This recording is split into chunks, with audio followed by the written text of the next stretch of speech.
Board of Appeals, and I'd like to welcome you to tonight's virtual meeting. For the record, I'd like to note that the required meeting agenda and application materials are all available on the town website. Because in-person attendance at public meetings is likely to increase the risk of transmission of COVID-19, this meeting is being conducted in accordance with Governor Lamont's executive orders regarding the conduct of public meetings. Will the zoning enforcement officer please call the roll at this time? Commissioner D'Amato. Chair Doyle. Here. Vice Chair DiMatteo. Commissioner Johnson. Commissioner Neville. Present. Commissioner Harris. Here. Commissioner Morales. Here. Commissioner LaChance. I think he mentioned that he would not be here tonight. Okay. Right. So we have enough for a quorum, and I'll talk about what that means for the applicants in a moment. In the meantime, thank you, Ms. Birmingham. This is Todd Doyle, Chair again. And for the record, I'd like to note that we do have a quorum of the board. Board members and town staff are participating via WebEx. Members of the public can view the meeting live on West Hartford Community Television or on West Hartford Community Interactive Comcast Channel 96 and Frontier TV Channel 6099 or at www.whctv.org. The meeting is also being recorded for on-demand viewing, which will be available on the town website. Because of the virtual format of this meeting, there are some special rules and procedures that I need to cover before we begin. First, I ask all participants to please mute your microphones on devices when you're not speaking. Second, pursuant to the executive orders, all speakers must state their name and title each time they speak. Also, I will ask members of the board and staff not to address other participants directly. Rather, comments and requests for information should be made through the chair. Thus, after you state your name, simply preface with a question and comment with "through the chair." And when you are done, I will recognize the person most appropriate to respond. With that, will the zoning enforcement officer please proceed with the first matter on our agenda? And before you do so, Brittany, let me just state this for the benefit of the first applicants.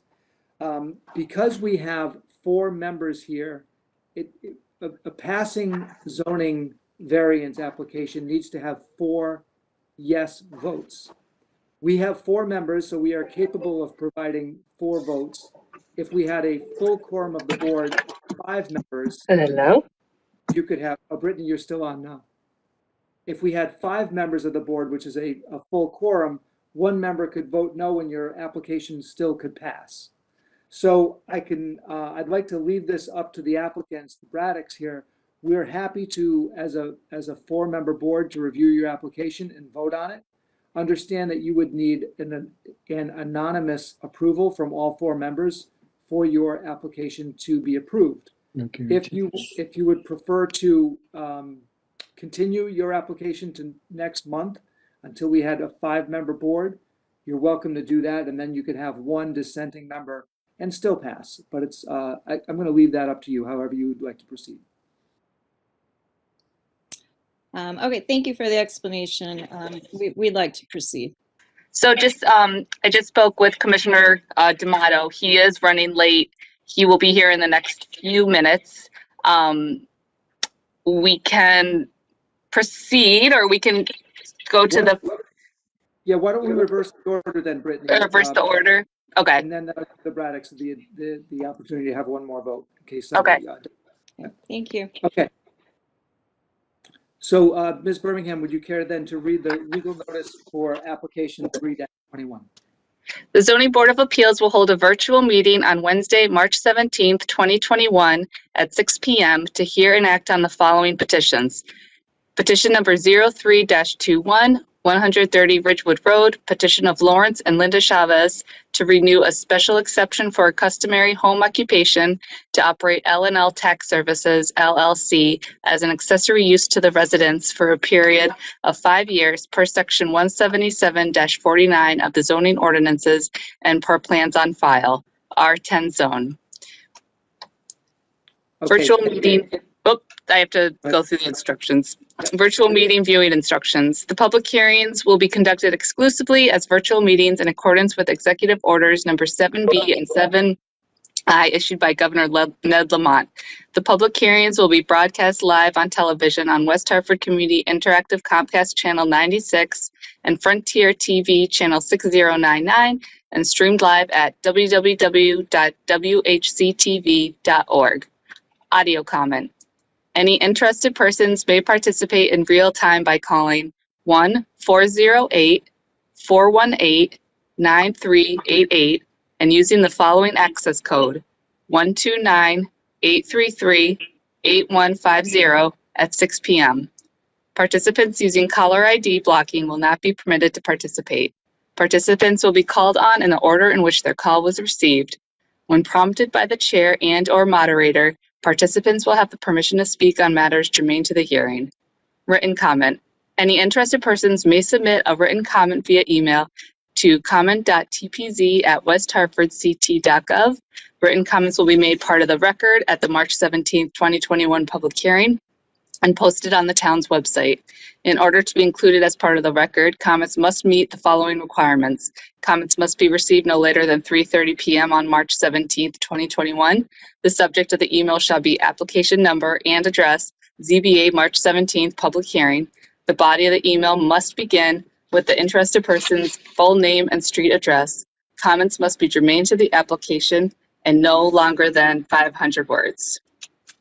That concludes the legal notice. For the record, the signs have been posted at the property and abutter letters have been mailed.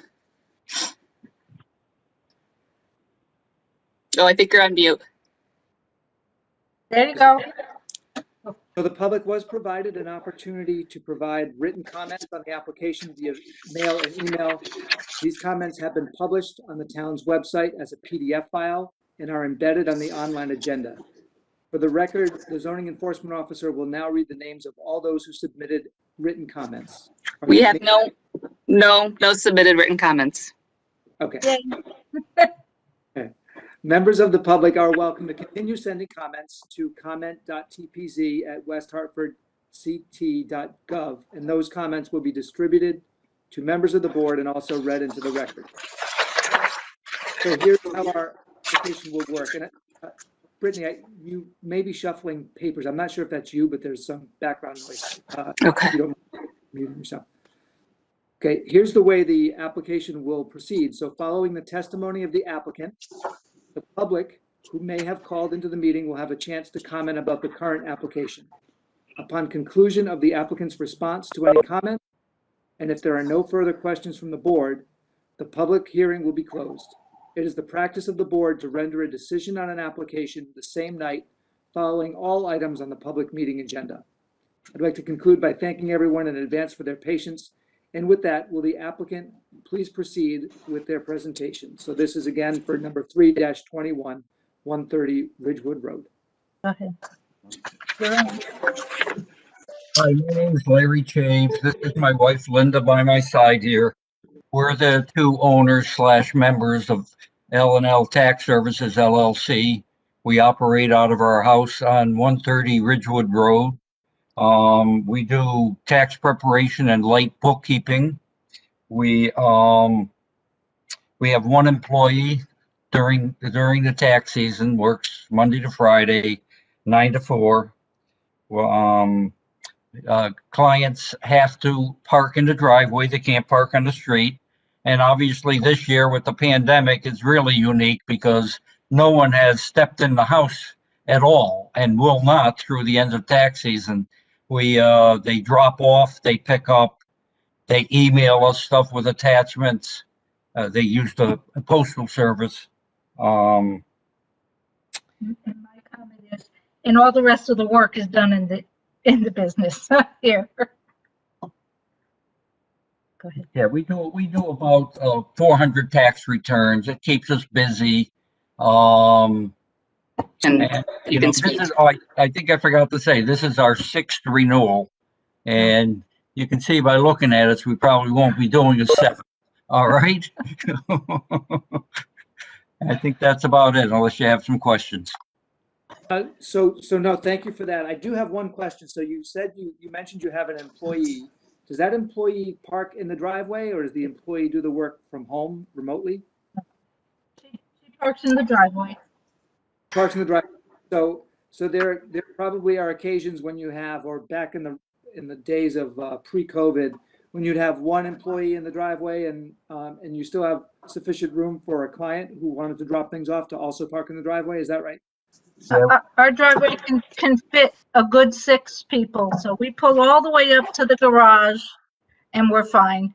No And problem. we don't have that many clients come in at the same time, so it's. Okay. All right, thank you for that. And Ms. Birmingham, are there any comments in the file, either complaints or commendations? No, we received no comments for this file, no complaints. Okay. All right. So I'll invite other members of the board. Any questions or comments for the application?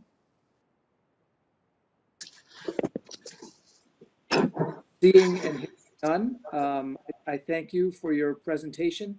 You're welcome to stay online and hear the proceedings as they continue. Alternatively, you can call the office tomorrow and see, how things transpired, and you will also get a copy of our decision via mail. So thank you for that. Thank you. Okay. Mr. Chair? Now that we have, yes, is there a comment? Yeah, just with respect to the next application, if you might want to just let them know that some of us are looking at the documents on a separate screen. So I am, so I didn't want them to think I was zoning out, but I'm looking at a different monitor, which has all the material on it in case I know a lot of us are. Yeah, that's a comment. So we're not like texting and sending messages on it. I've got 4 devices in front of me and I've got different things on the different devices. So I think that holds true for all of us. Thank you, Mr. Neville. And I also want to point out before, Ms. Birmingham, before you read the legal notice for the next application, just that Commissioner D'Amato has joined us. So we do have a full quorum of the board. 4 board members would need to approve the application for the application to pass. And we have 5 members of the commission hearing the application. So with that, Ms. Birmingham, if you would please read the legal notice. The Zoning Board of Appeals will hold a virtual meeting on Wednesday, March 17th, 2021 at 6 p.m. to hear and act on the following petitions.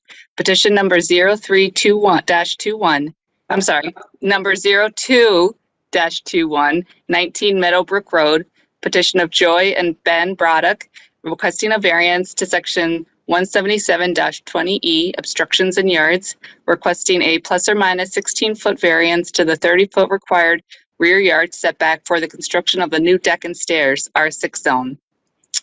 Virtual meeting viewing instructions. The public hearing will be conducted exclusively as virtual meetings in accordance with Executive Orders number 7B and 7I issued by Governor Ned Lamont. The public hearings will be broadcast live on television on West Hartford Community Interactive Comcast Channel 96 and Frontier TV Channel 6099 and streamed live at www.whctv.org. Audio comment. Any interested persons may participate in real time by calling 1-408-418-9300 and using the following access code 129-833-8150 at 6:00 p.m. Participants using caller ID blocking will not be permitted to participate. Participants will be called on in the order in which their call was received. When prompted by the chair and/or moderator, participants will have the permission to speak on matters germane to the hearing. Written comment. Any interested persons may submit a written comment via email to comment.tpz@westhartford.gov.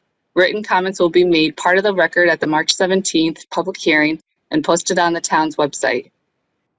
In order to be included as part of the record, comments must meet the following requirements. Comments must be received no later than 3:30 p.m. on March 17th, 2021. The subject of the email shall be application number and address, ZBA, March 17th public hearing. The body of the email must begin with the interested person's full name and street address. Comments must be germane to the application and no longer than 500 words. Signs have been posted at the property, and abutter letters have been mailed. Birmingham. So the public was provided an opportunity to submit written comments on the application via mail and email. These comments have been published on the town's website as a .pdf file and are embedded in the online agenda. For the record, the zoning enforcement officer will now read the names of all those who submitted written comments. Yes, we had one comment received. I could read it into the record. My name is Eleanor Halpern. I own the property at 16 Thompson Road. 19 Meadowbrook Road abuts my backyard. My backyard is very private. The property on my right has a wooden fence. The property to the right of 19 Meadowbrook, which also abuts my backyard, has a wooden fence along their rear property line. They also have large flowering trees along this fence, which screens their deck. If the Braddocks are willing to install a matching fence on the section that abuts my yard and plant 6 feet tall arborvitae along that section, I will agree to their request for a variance. This was also posted on the website and also emailed to all the commissioners. All right, thank you, Brittany. So members of the public are welcome to continue sending comments to .tpz@westhartfordct.gov, and those comments will be distributed to members of the board and also read into the record. Following the testimony of the applicants, the public who may have called into the meeting will have a chance to comment about the current application. Upon conclusion of applicants' response to any comments, and if there are no further questions from the board, the public hearing will be closed. It is the practice, as I said earlier, of the board to render a decision on an application the same night following all items on the public meeting agenda. Thank you in advance for your patience. And with that, will the applicants please proceed with their presentation? Okay, hi everyone. I'm Joy Braddock. This is my husband, Ben Braddock. We reside at 19 Meadowbrook Road, and we come before you today to seek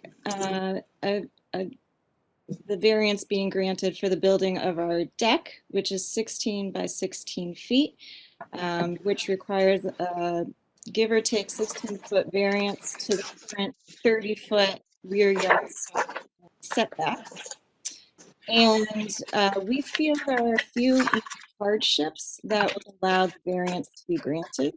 The first of which is we live in a really small house on a very small plot of land, which we love, but unfortunately it creates a very unusual and unique situation where the rear yard setback of 30 feet actually runs on a diagonal into our house. So the point at where the deck is being built, the back of our house is only about 35 to 37 feet from the rear property line. So this creates a very unusual situation where we're really not able to build any deck structure without applying for a variance. And it also puts us really at a disadvantage compared to the majority of our neighbors, the vast majority of our neighbors who do not have this situation, are able to invest in their homes, building decks and increase their home value. Unfortunately, we're not able to make that same investment by increasing our home value and also contributing to the overall home value in the neighborhood. Secondly, we have a unique topography on our plot. So our backyard sits 6 feet below our front yard. And the only way to access our backyard is either through hills on each side of our house or through a full flight of stairs from our current deck, which is accessed through a breezeway. So we've lived in our house for 11 years, and this has created really a challenge to enjoying our backyard on a daily basis, in particular, dining outside and enjoying the summer weather and entertaining our family and friends. We're just simply not able to enjoy it on a daily basis because of the challenge back with the backyard, 3 full flights of stairs. We feel, you know, our house is here to host and be welcoming to our friends and family. And we have elderly relatives, we have young children in the family, and to ask folks to constantly go up and down a full flight of stairs, which is getting more and difficult for our own parents, we're just not able to host people the way that we would like to. And having this deck would really help us to enjoy our backyard more.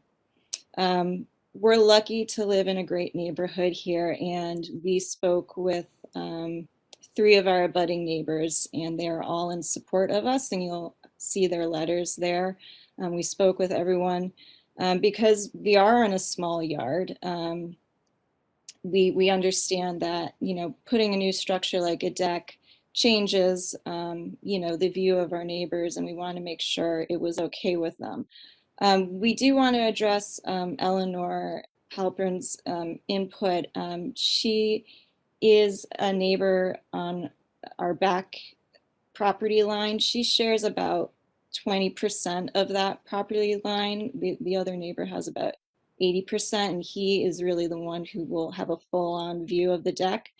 Eleanor's house is placed on one side of the yard opposite of where the deck will be. There's many mature trees that exist already. Actually, on our property line with 16 Thomas, there is a large tree backed by bushes on her property that creates a great level of privacy already. We have in the past tried to put plantings there, and they don't succeed due to tree roots from that tree and other many mature trees in our yard. And the request for a fence, we don't feel will provide privacy, as the deck is 8 feet off the ground, and a fence simply will not create the level of privacy that she's looking for. And again, we stood out on our current deck right now, and the view into her house is already blocked by many mature trees. Also, additionally, I just wanted to point out that our contractor, Brian Quinn, is on the call in case you have any technical questions that we might not be able to answer.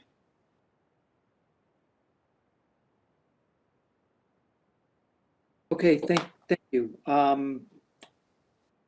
So my first question, actually, this is a question for you, Brittany, or to Zoning Enforcement Officer Emeritus Pudlick, which is the 30-foot setback seems like a big setback. Is that common in that neighborhood? Right. So the property is located in an R6 zone, which is a pretty large zone in town, encompasses a lot of the single-family home residences, and all those homes have a 30-foot rear yard setback. This property just happens to not have the length that some others do. So the 30-foot goes right up to the home. Okay, no, and I just wanted to make sure this isn't like an outlier, not the size of the lot, but the zone isn't just kind of an anomaly in a field of different zones. This whole neighborhood is R6. Right. Gotcha. Thank you. Okay. All right. Questions for the applicant or the engineer from any of our other members? Why don't I do this? Why don't I do a roll call? Mr. D'Amato, any questions for the applicant or their engineer? Not right now, nope. Okay. Mr. Harris, any questions? Not at the present time, thank you. Okay. Ms. Morales, any questions? No, from me, thank you. Mr. Neville, any questions for our applicant? No, sir. Okay. So let me do this. Let me give the applicant a chance to just understand the considerations that we will need to work through as a board. And that is, in order to grant a variance, as I think you know from the structure of the application, we need to find a hardship. And we also need to make sure that the variance granted is the minimal variance that can be granted in order to address the hardship. So you've said that the topography is a hardship. due to the sloping of the yard and the fact that the setback, given the structure of your lot, the setback goes almost right up to the house. So, so the deck itself, almost in its entirety, needs to be granted a variance. If we find that in fact the topography of the yard is a hardship, even though topographies don't change, it was like that when you bought it. So some might say, well, wait a second, why is there suddenly a hardship here? But if we find that there is a hardship with the topography of the lot, et cetera, is there a lesser deck size that would be accepted? What about 12 feet or 8 feet? At what point does it become excessive? So maybe this is a question for you or your contractor. Go ahead. Yeah, we'll add that we currently have a 6 by 6 foot landing outside of a breezeway, which is exterior to the house. So we are going through a home renovation project where the breezeway will become part of our kitchen. So ideally, part of the deck would be off our kitchen, which would also extend our living space. To answer your question about a smaller deck, we would be open to that. 16 by 16 was the measurements that we came up with the contractor, but we would be willing to discuss a smaller option. Preferably something larger than 6 by 6, because the 6 by 6 we can't even have dinner on or put our grill on. So something a little bigger that's usable would be nice off of our new kitchen. All right, thank you for that. And I guess a question for Mr. Quinn, who I don't see on here, but is Mr. Quinn still here? Yep, I'm here. Okay, so Mr. Quinn, can you, for the benefit of the board, can you help explain the logic behind the 16 by 16? Is that a standard deck size? Is there some magic to that number? It is a standard deck size because most deck boards are 16 feet in length, 12, 16, and 20. So we took the middle of the road, gave them enough room to actually entertain up there. I think if you make it too small, obviously you said 6 by 6 is way too small. That's just a landing. Even an 8 by 8 is just too small. It's not enough to entertain, obviously. I think there's kind of a happy medium there if you need to broach that route. Gotcha. Okay, understood. All right, thank you for that. Can I ask a Mr. question? I do. So this is probably for the Braddocks. So I did go on and look at the back of the house, just pictures on MLS. So these may be significantly out of date. But looks like you have a stone landing that's down level with the ground, obviously, and then you have the part that's. So part of what we're trying to figure out and part of what we struggle with is we understand the desire for a deck. We understand all of what goes along with it, but we have some pretty strict requirements for what we have to find. So can you give me an idea of, and you talked a little bit about it, but is there anything you haven't mentioned about why that existing landing that's in the backyard, not landing, but patio is not sufficient? Yeah, it goes back to what we said earlier. The patio is simply not an extension of our living. It's accessed from a flight of stairs going down or a basement door. So, I think most folks can enjoy a step outside of their house to an area where they can enjoy their backyard without having to go down a flight of stairs, and that's really what we're looking to achieve. Okay, thank you. I do have a quick question.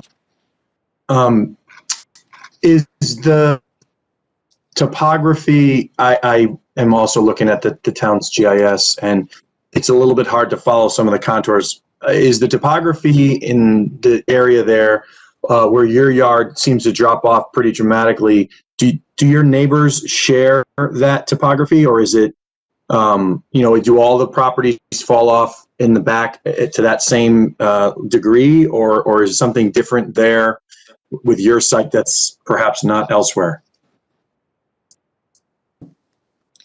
On our side of the street, most of the houses do share that. And most of them have decks. Yeah.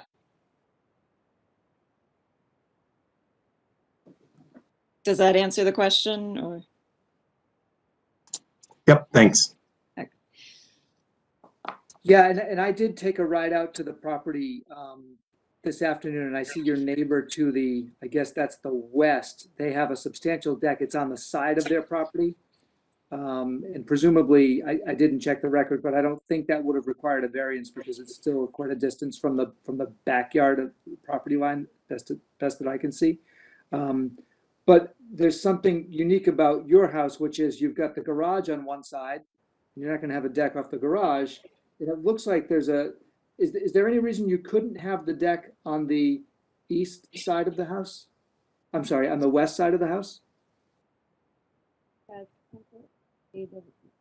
side of the house is the living room. I'm having a hard time hearing the applicant. Sorry, can you hear me now? Yes. Okay. That would require a walkout from the living room, which would be it just wouldn't really make sense for the flow of the house. With our renovation, we're making our breezeway an extension of our kitchen. It also flows to the front of the house, so you can enter from the front of the house right through to the deck.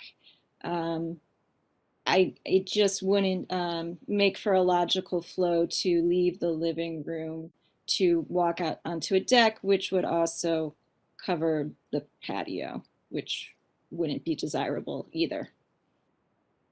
I think that, sorry if I may interject, I think that it would be a problem for furniture placement in that room as well, because as the Braddock says, they have a relatively small house.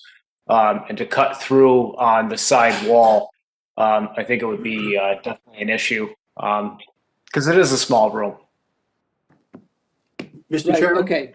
Yep. Yes, sir. This is a question for the Braddocks or Mr. Quinn. Excuse me. How far is the setback line from the southwest corner of the house?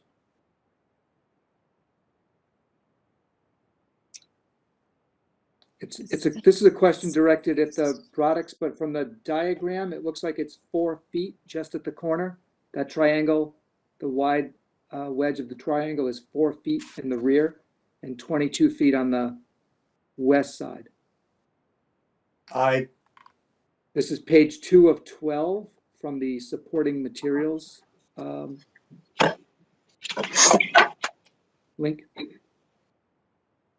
Right, the rear property line, as you can see, is angled. So on the southwest corner of the house, they have a little bit more distance from the end of the home to the rear property line of approximately 4 feet.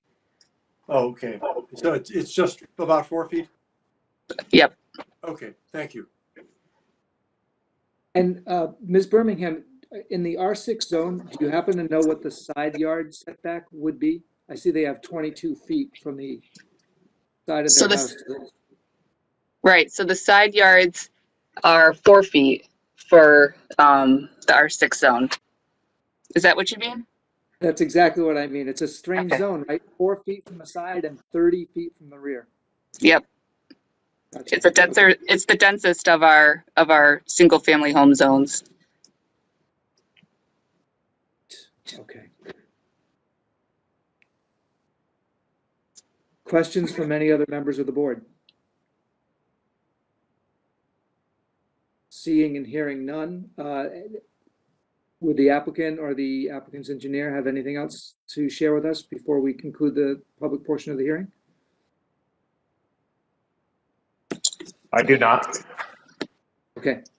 No, All right. Well, thank you. Chair, we need to hear the if there's any callers for or opposing the application. yes, thank you. Okay. So at this point, we'll turn it over to see if there are any comments from the public, either for or against. First, if there are any comments in support of this application? It appears, Mr. Chairman, that we have one caller, so I'm just going to go ahead and unmute this caller and ask that they identify themselves by saying their name and address for the record, and they can state the reason for their input this evening. So I'm going to unmute them now. Thank you. Hello, caller, you are live.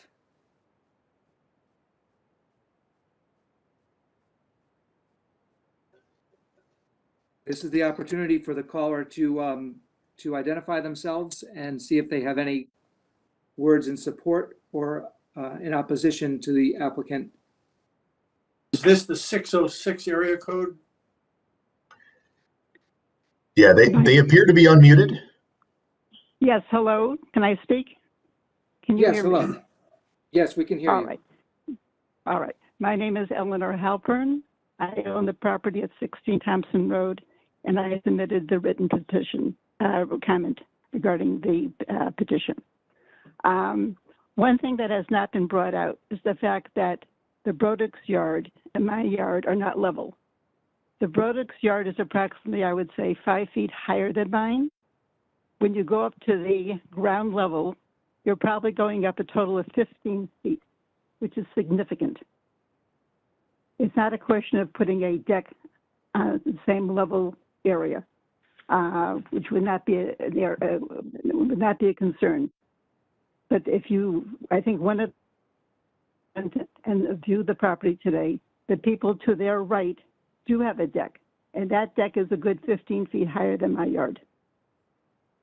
And that's why I wanted a fence, and I wanted arborvitae, which would provide shade year-round privacy.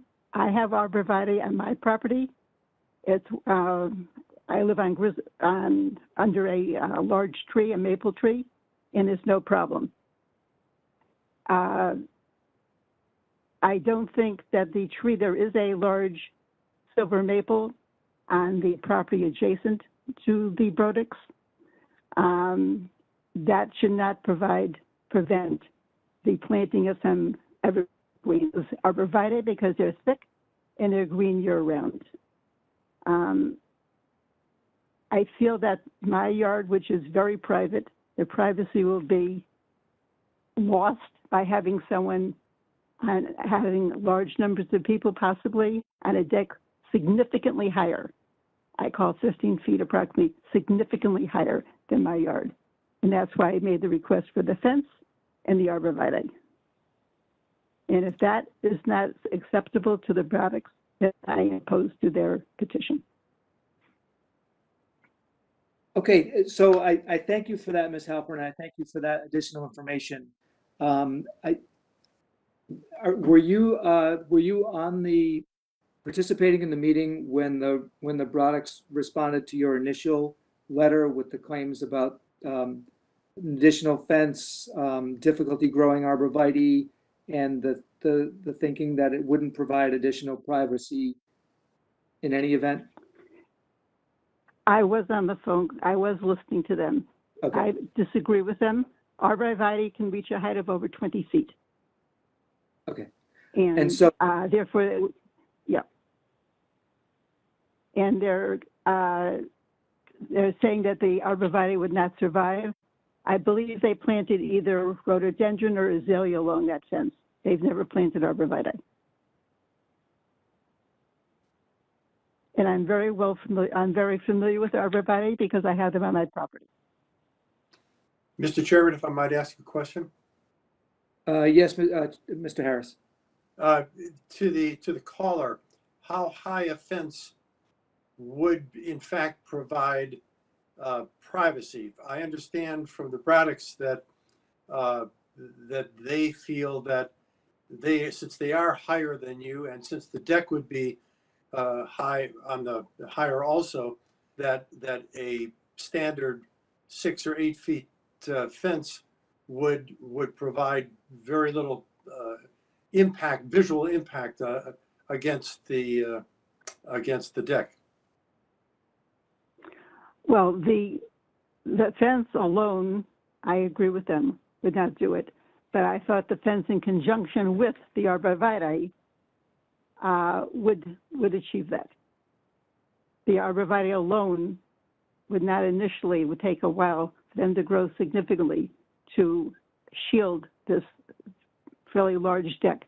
But I'm willing to wait, knowing that they were, that something was happening, that they were growing. But to have nothing, I don't feel is an option. I should not be put into a situation. We've owned this property for over 70 years. And I've never had a situation like this where I feel will be an invasion of privacy. The beauty of the backyard is that it's very private. And that privacy is going to be lost. And if I might ask one other question, is the property to the west of the Braddock's property? It appears they have a deck. Does that deck impinge on your privacy? No, because they have large flowering trees along a fence that borders the two properties. And those, even in the winter, there's a lot of branches, but we're not out back in the winter. So in the summer and the rest of the year, there's tremendous privacy. You don't see the deck.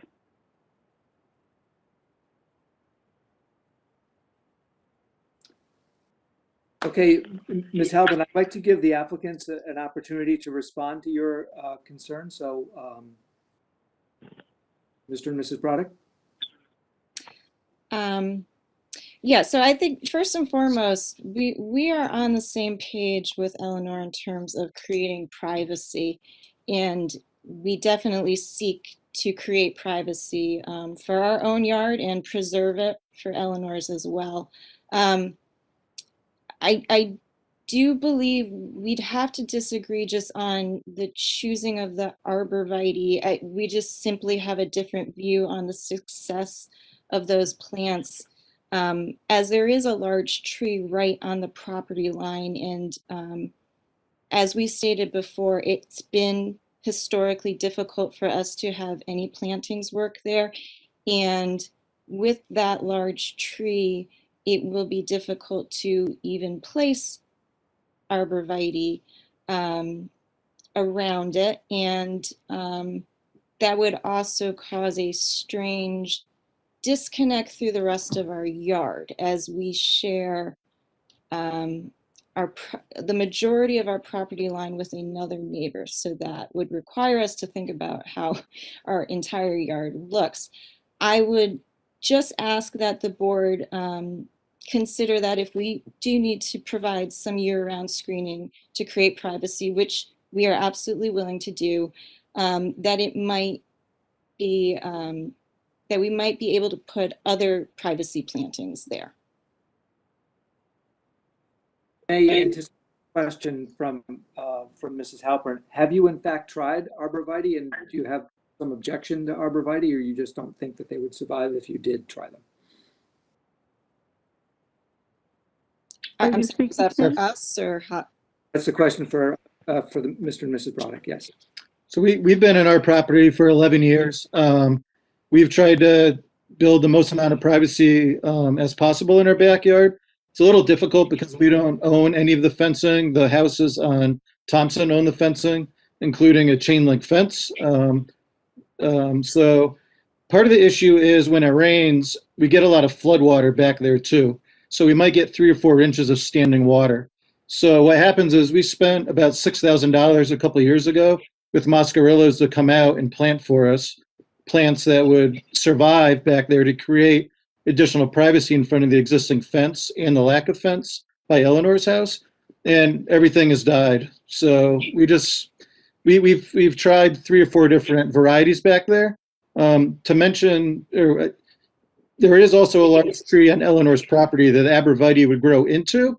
And then on the other side of that tree on Eleanor's property, there's also flowering trees, which in the summer create a bunch of privacy as well. So in our opinion, there's really not a lot of space to put arborvitaes. Yeah, there are many mature trees all along our rear property line. So there is privacy there, and it does make it difficult for undergrowth to happen. May I ask a question, please? Is that you, Olinda? Olinda? Yes. Yes.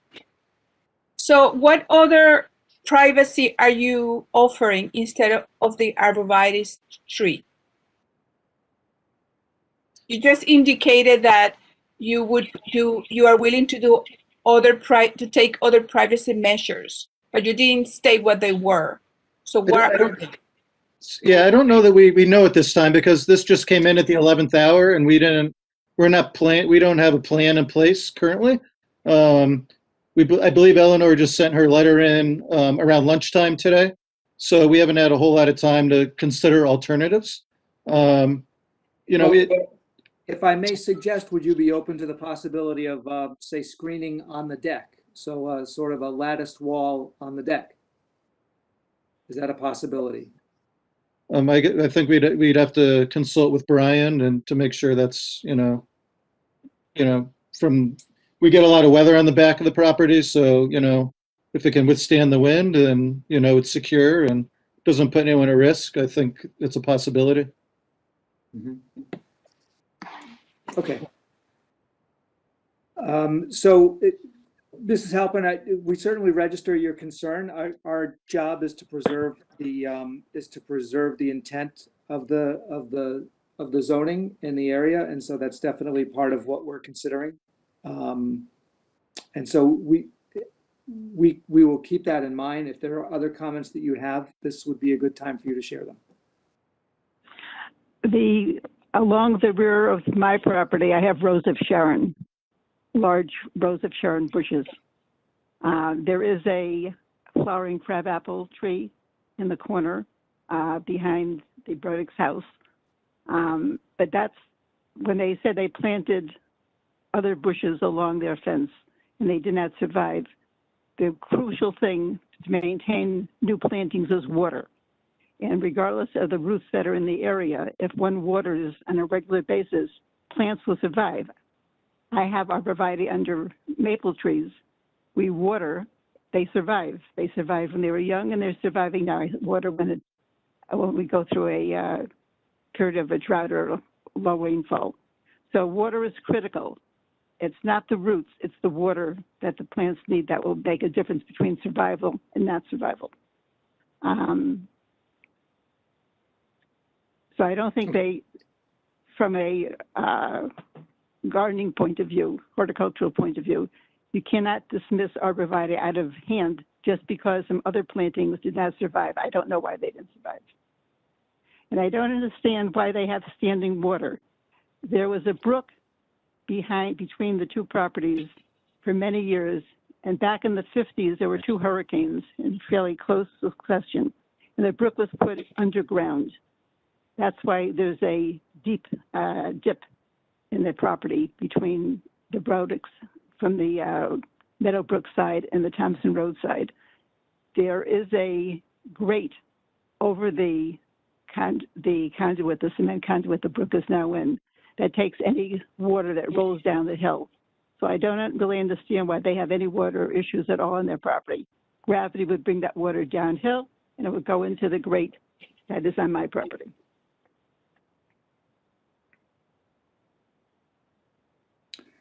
Okay. I'd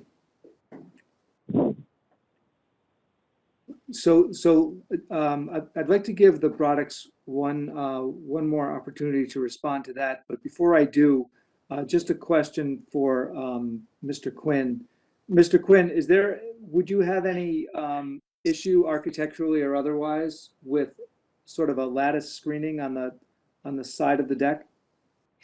Honestly, it would probably be better to try to implement some plantings than it would be to do the lattice screening. But I guess our question is, how many plantings do we need? And what if they fail? Yep. Good questions. Good questions.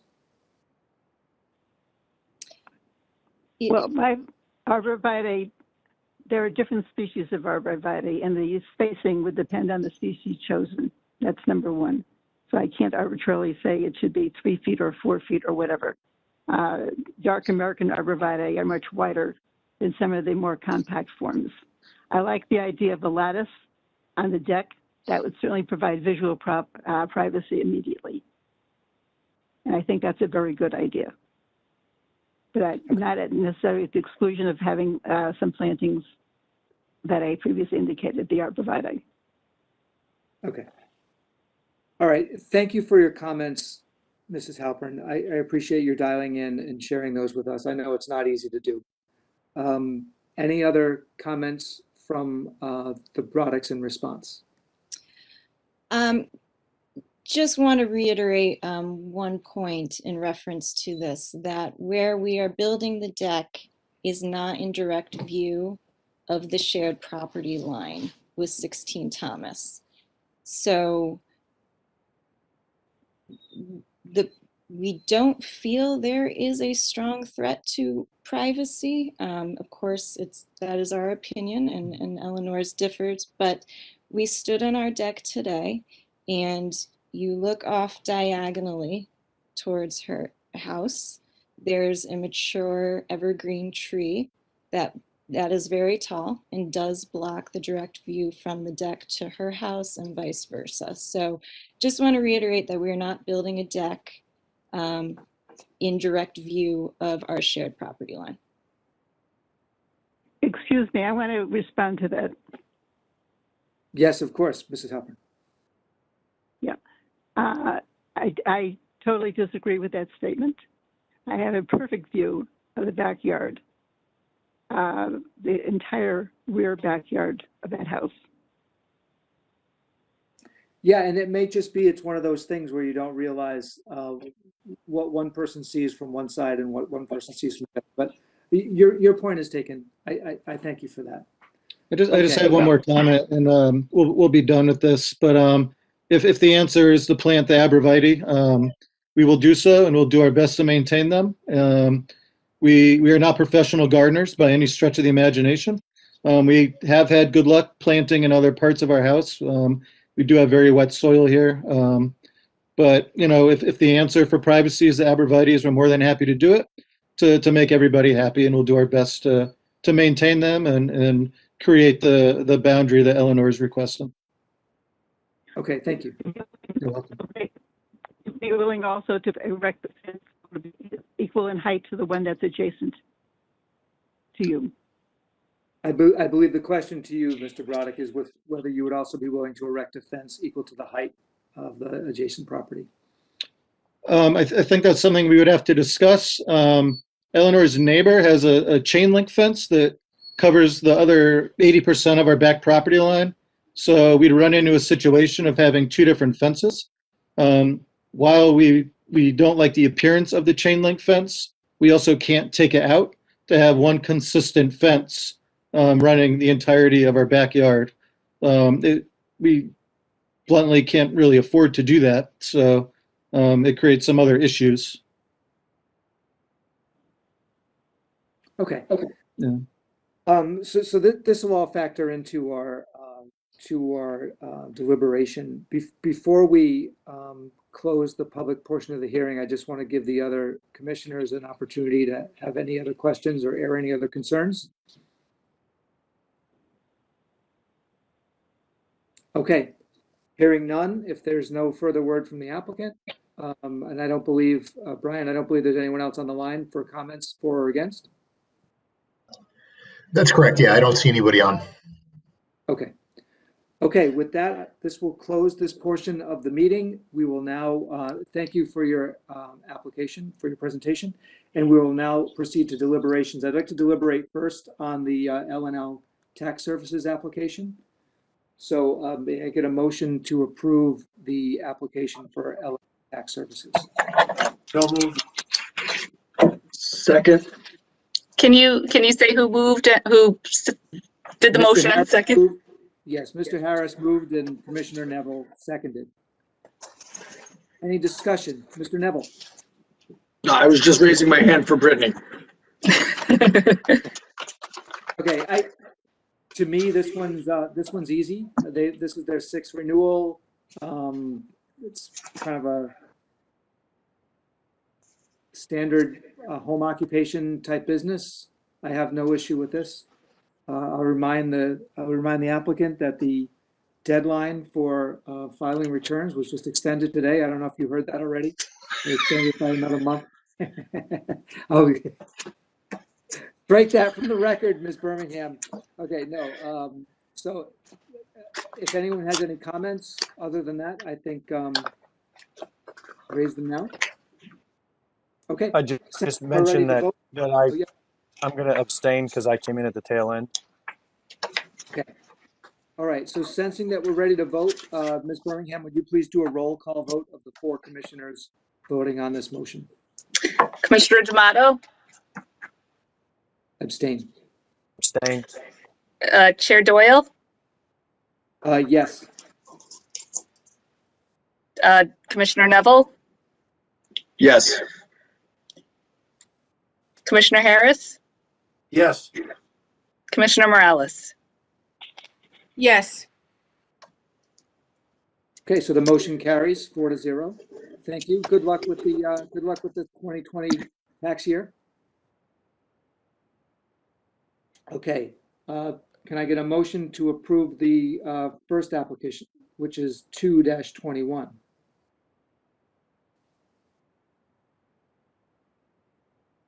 Move to approve? Commissioner Neville moves to approve. Can I get a second?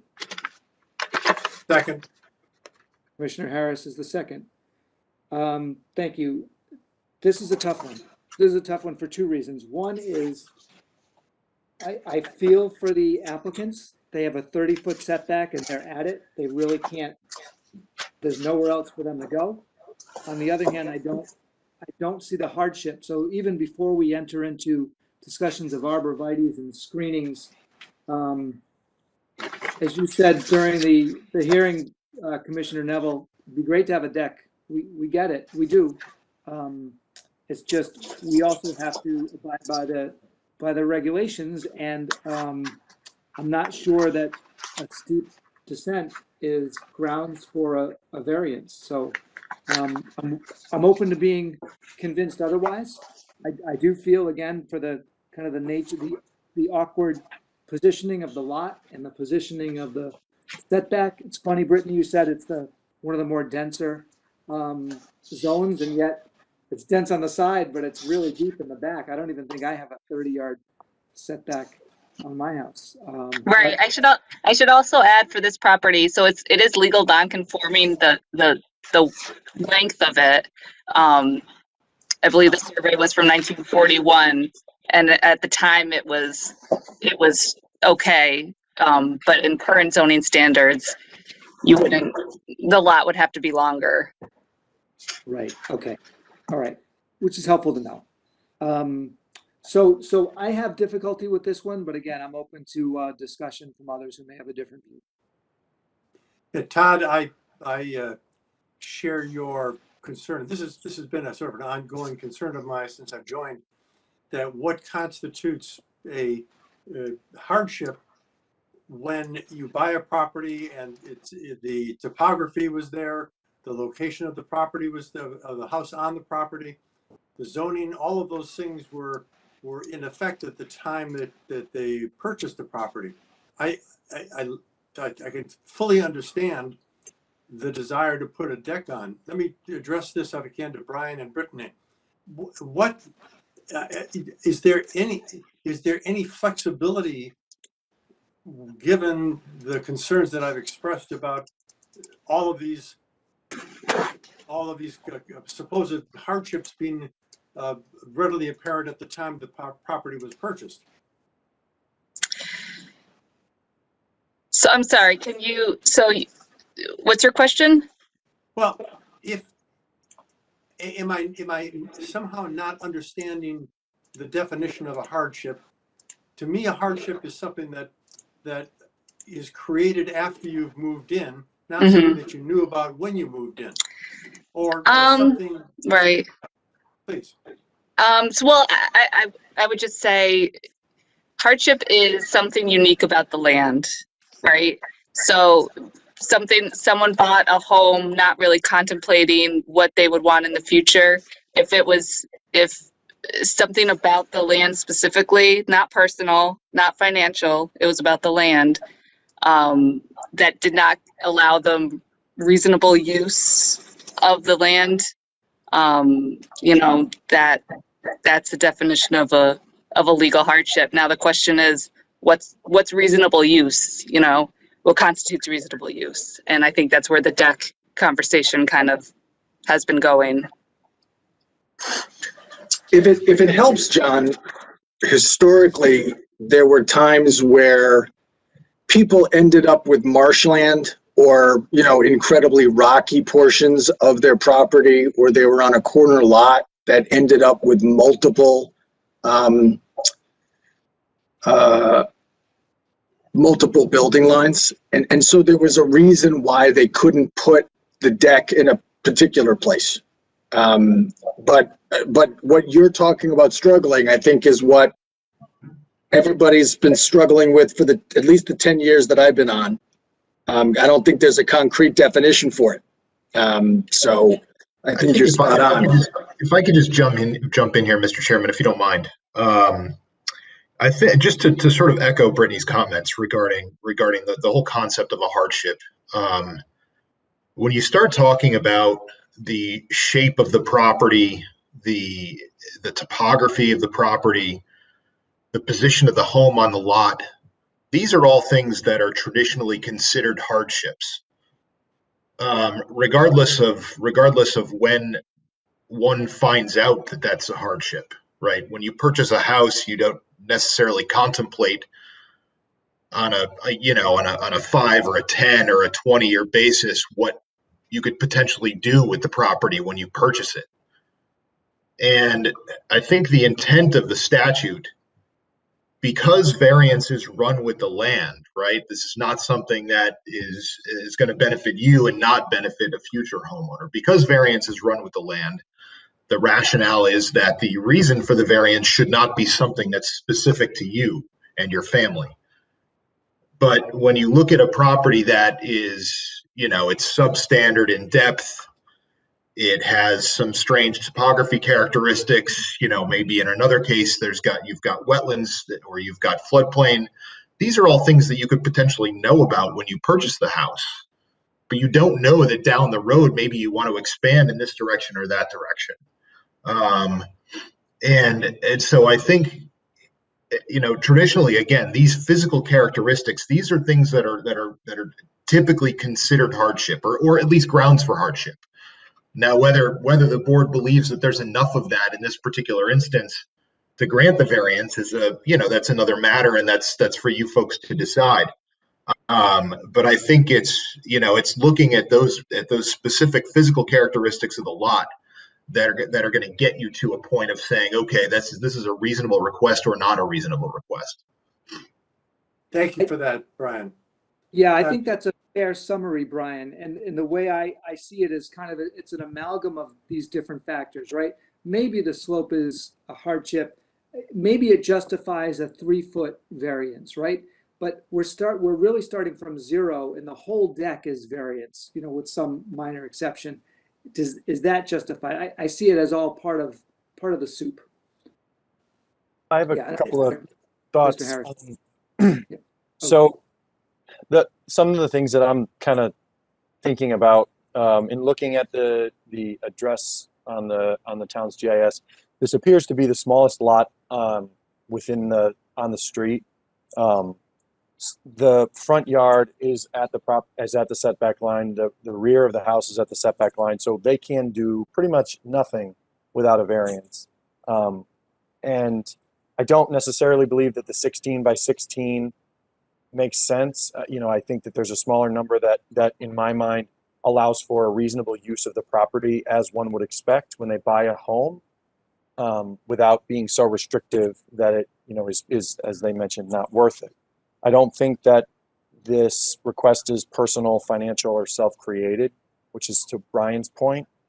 And I tend to feel that even though there are a number of properties in that area that may have those sloped rear yards, I still feel that's probably fairly unique in West Hartford.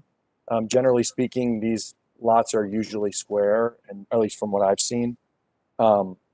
So in my mind, I would be comfortable with a lesser variance to the 16 perhaps making something wider but not project as far, so they're getting the same square footage.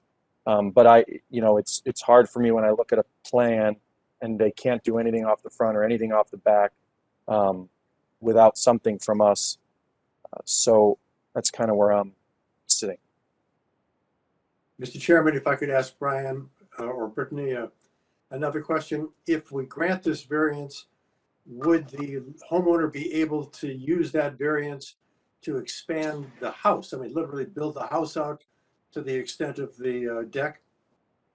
You mean, so they would build the deck and then expand the house? Around the deck. Around the deck? No, they would need an additional variance to do that. Thank you.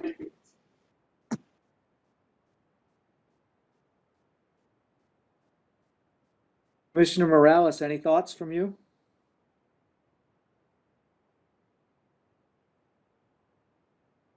Linda, you may be on mute. Yeah, I'm sorry, I was unmuted. Yeah, I have the same concern as Commissioner Di Matteo. Yeah. That's exactly what I'm heading. This is such a unique property. That the hardship is the size of the lot, the shape of the lot, the fact that they can't do any expansion. Well, Yeah, so, Mr. Chairman. I mean, they mentioned that they have children and elderly that frequent the house. So then my question is that a safety concern not to allow them to build a deck that would not be a safety concern? Mm-hmm. Commissioner Harris, did you have a comment? Yeah, I was just going to say that after hearing Brittany and Brian's discussion or what they added with respect to what constitutes a hardship, I am comfortable that on this particular property, given its very strange configuration and the limitations as to what you have and what you don't have, that it does, I think, meet the standard of a hardship. So then it's just a question. I agree with Commissioner D'Amato and Olinda that it's just a question of size as opposed to whether there's a hardship.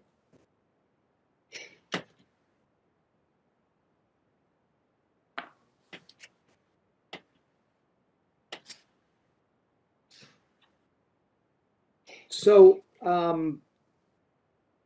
one other thought that occurs to me is, hey, there are plenty of homes in West Hartford that don't have decks, right? How is a deck a reasonable use of the property? And I think here you do get into topography because, well, wait a second, it's not just that it's use of the outside.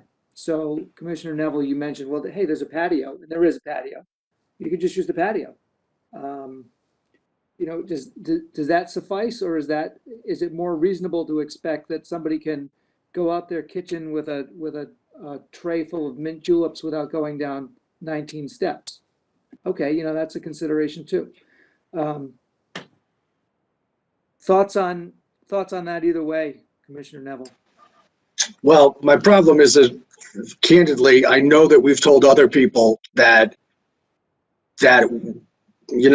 we understand the desire for a deck. There's plenty of people who would like bigger decks, and I know we've told people no. We had one that went up on appeal to the Superior. And so my concern is, if that's going to be the answer, then the answer is everybody in West Hartford gets a deck. And then that's the answer. And it's not because it's hard, right? Because if we say yes here, then we don't have a basis to say no to a deck somewhere else. Now, you could argue about size and all of those kinds of things. But I know we've told people, we know you want a deck. There was the one up on the hill that went up on the appeal that was also about stairs. And it's tough. And I struggle with the idea that we're going to be involved in any kind of brokering of deciding the size of this deck. I mean, we've had other times where we, just sliced a little bit off here and a little bit off there. But I would be I'm not thrilled at the idea that we would decide 10 feet and broker that, especially when we have a neighbor that's saying, that they're against it. So it's a struggle. Plus, it does look like they can go. I mean, the reality is they could put the deck off the side of the house, right? And they wouldn't need a variance at all. I fully appreciate that that would be a ridiculous place to put the deck for the purposes of how the house operates. I get it. But the reality is they could put a deck there. And the house, like they said, I understand that they want it in the back and it makes sense. But that to me is a personal thing, right? The location of it like that. So those are all my thoughts. I'm exhausted on thoughts. Yeah, I appreciate that. I guess, in understanding that there are different ways to look at this, I guess I fall somewhere in the middle, which is there could be a hardship. This is not the ideal situation.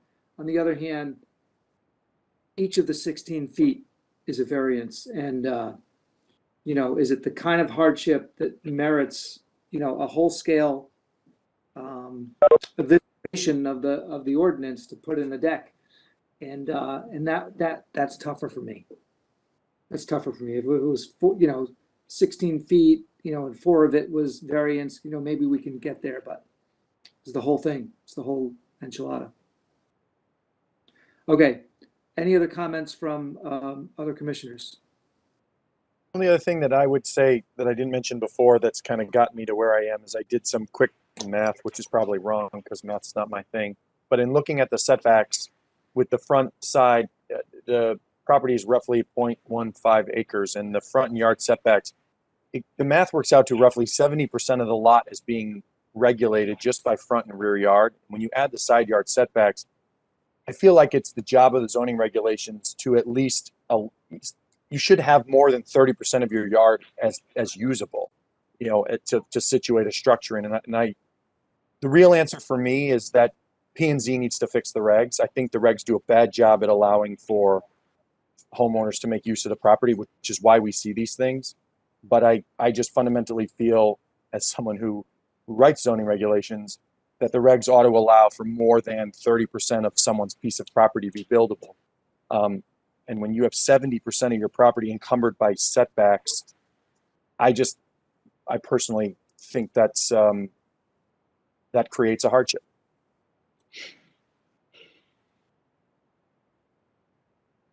Okay. Mr. Chairman, I agree with your concerns about the size of the deck.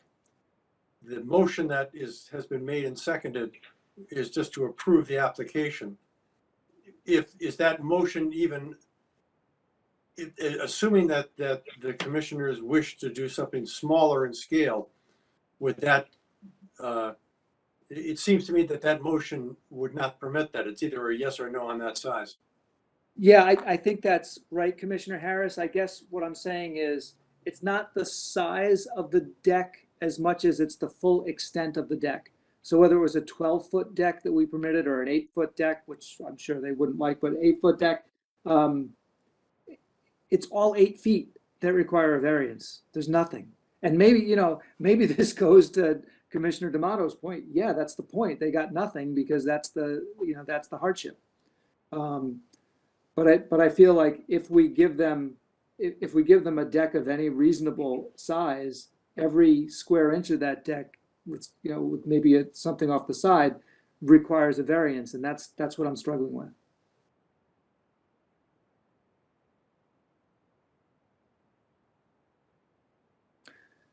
Okay. Well, we may not all agree, but sensing we're ready to vote. Mr. Chair, it was Mr. Harris, were you asking whether you could make a motion parliamentarily to amend the petition? Well, it's not my motion, but yes, if we're looking at approving a 16-foot, right now the motion is to approve the application. That's for a 16-foot variance. And if any of us are inclined to want a smaller, to approve it, but only on a smaller scale, it seems to me that the current motion does not permit that result.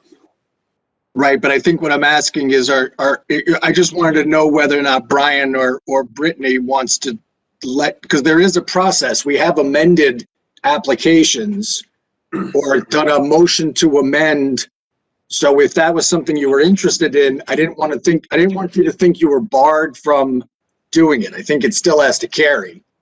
But just because we moved to begin with to approve doesn't mean you can't subsequently move. But Britt and Brian could speak better to it, I'm sure. Right. So I think Commissioner Harris can amend his motion to include a specific size, and that's what could be voted on. And then in the minutes, that size would be reflected as one of the conditions.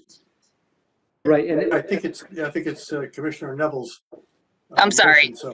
Commissioner Neville. Yeah, I'm not amenable to amending it, but what I'm happy to do is withdraw my motion to approve, Mr. Harris, so that you can make a motion and follow it however you wish. I don't want to stand in the way of your efforts or the board's if there's some other way you wish to approach it. so Commissioner, before we go down that route, and I think this is properly a question for you because I've stated where I land on this. Is it worth the trouble to amend the motion if you're not going to approve 8, you're not going to approve 6, you're not going to approve 16? So I've evidenced my intent that I would not be inclined to approve a motion for a 12-foot deck. I would not be inclined to approve a motion for a 16-foot deck. So regardless of what the motion is, you know, it's got a nay vote from me most likely. So I think it then comes to you if we need 4 votes. Would it make a difference in your vote if we decrease the size of the deck? No, it wouldn't. If not, then maybe there's no, you know, I'll leave that up to you, Mr. Harris. If you still think it's worthwhile to ask Commissioner Neville to withdraw his motion, we could go down that route. No, that's fine. That satisfies me. Okay. All right, with no other comment? And sensing we're ready to vote, Ms. Birmingham, would you please do a roll call vote? Commissioner D'Amato. Yes. Chair Doyle. No. Commissioner Neville. No. Commissioner Harris. No. Commissioner Morales. Yes. So the motion does not carry. Motion does not carry. I'm sorry, and you know, just a note to the applicants, you are free to submit, and you know, you are free to go back to the drawing board and submit another application, maybe for a deck on the side, maybe for a deck on another size. And this is, you know, and emphasize different portions of your application, maybe highlighting the hardship. It's up to you, but I just want you to know we do understand where you're coming from. We get it. And these are tough decisions to make. So thank you for your patience as we work through this. Yep, Thank you. thank you for your consideration. Okay, Ms. Birmingham, do we have minutes to approve? We do, but I don't think we have the commissioners in attendance, enough commissioners in attendance for the January minutes. Okay. Okay, so I think there's one other important item of business that we need to address, and that is this important proclamation we have to gift to our zoning enforcement officer emeritus, Mr. Pudlick. So, Mr. Pudlick, Brittany has been instrumental in putting together this proclamation, and I'll read it so it's on the record. Oh my goodness. The Zoning Board of Appeals proclamation of farewell to Brian Pudlick dated March 17th, 2021. Whereas every day, residents of West Hartford directly benefit from the dedication and commitment of town staff, those public servants and unsung heroes that keep the town running. And whereas on March 18th, 2009, Brian Pudlick conducted his first official Zoning Board of Appeals meeting as secretary to the board. And whereas since then, Brian has sat as secretary to the ZBA for over 12 years and conducted over 136 meetings. And Whereas that is a lot of hours in draft meeting minutes to prepare. Now therefore be it resolved by the Zoning Board of Appeals of West Hartford that tonight we declare our appreciation for the work that Brian Pudlick has provided the town of West Hartford and the Zoning Board of Appeals. You will be missed. It's signed by me, but it represents the thoughts of everyone. I appreciate that very much. I really didn't expect that tonight. That's such a surprise. Thank you so much, everybody. Really. You're welcome. Thank you. Thank you so I'll much. put this on your desk. It was an absolute pleasure to serve this board and certainly past ones as well. And you know, maybe I'll chime in every so often on a Wednesday. Thank you, Brian. I think we're in good hands with Brittany. All right, I'll miss you guys. Thanks, Brian. Thank you. May I get a motion to adjourn this meeting? Before we do that, Mr. Chairman, just a thought. I was personally delighted with the quality of the discussion tonight. It really, I really felt that it was a difficult decision, and I appreciated the input that everyone had. Yeah, thank you, John. I think we all did. It was difficult, and there's a lot of considerations, you know, and not the least of which is how we present ourselves as a board in subsequent and previous applications.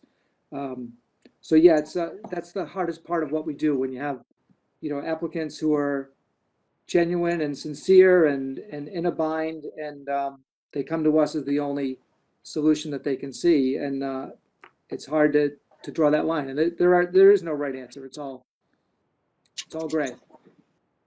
So thank you for that.